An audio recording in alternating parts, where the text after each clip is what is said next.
Oke ya, jadi buat teman-teman yang saat ini sedang bingung, sedang stres, dan nggak ngerti harus bagaimana, apa sih sebenarnya dampak terburuknya itu ketika kita gagal bayar pinjaman online selamanya, dan apa yang harus dilakukan. Kira-kira ya seperti apa gitu ya.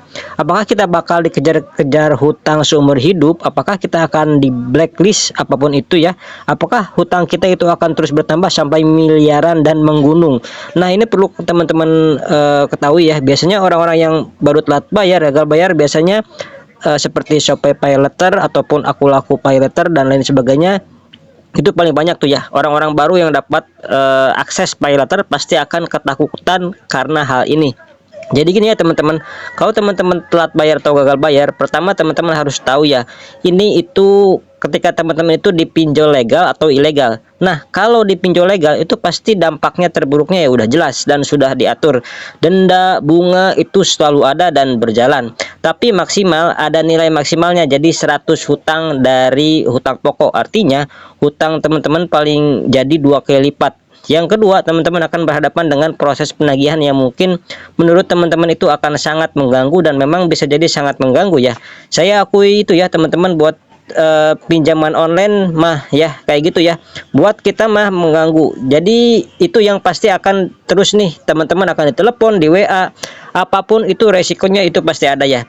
Lalu kemudian yang ketiga adanya itu slik OJK. Nah, slik OJK ini teman-teman, jadi teman-teman harus tahu dan teman-teman perhatikan ya, slik OJK ini ya sesuatu yang menurut saya apa yang pasti akan kena kalau teman-teman berurusan dengan pinjaman online legal, dan inilah menurut saya risiko yang paling lama, jangka panjang dan bisa menjadi bertahun-tahun. Jadi selama teman-teman belum lunas, biasanya slik OJK ini nggak akan hilang teman-teman ya. Tapi tergantung juga, kalau teman-teman dapat pelunasan otomatis dari pinjolnya, dianggap hutang teman-teman lunas, kena pemutihan, ya bisa jadi slik OJK teman-teman akan lunas. Tapi ini nggak dalam waktu dekat ya, nggak dalam waktu dekat. Nah, kalau slik OJK bermasalah, apa dampak selanjutnya?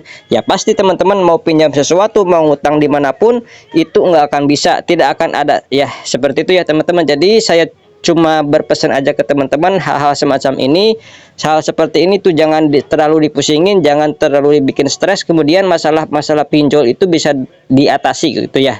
Pelan-pelan aja ya teman-teman, banyakin berdoa, banyak istighfar, dan teman-teman harus kerja lagi ya, harus kerja memperlancar rezeki teman-teman, supaya apa? Supaya teman-teman bisa sedikit demi sedikit mencicil hutang-hutang dari pinjaman online tersebut ya.